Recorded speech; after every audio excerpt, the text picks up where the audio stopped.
The first thing that we need to deal with in many cases whenever we interact with clinicians is to try to get a feel for what exactly the nature of the problem is that they're facing. The things that we are most interested in have to do with differences or variability in the response to a medication. But if you do the study, generally what you'll find is that there is a bell-shaped curve. There's a normal distribution of the response to the medication. At one end of the spectrum you've got people who don't respond to it very well at all and may even get worse. And at the other end, the other tail of the distribution, are those people who do really well. And what we would really like to be able to do is to find these people and these people.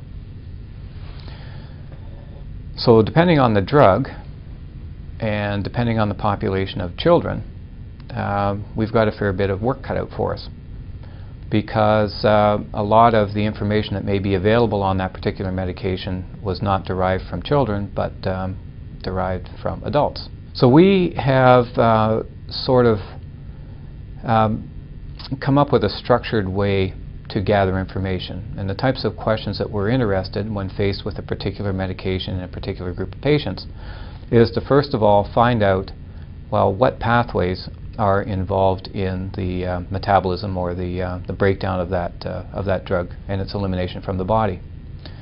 The next thing we'll want to know is, well, how does that pathway change with growth and development?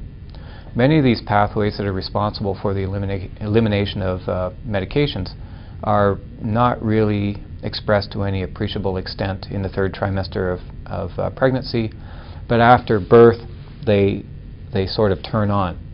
But there are multiple pathways, and it turns out they all turn on at different times and at different rates.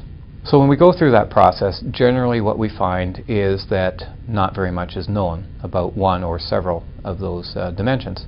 And if that's the case, then there's a research question. We will design a study to see if we can add that knowledge to the database, make it available for others to use.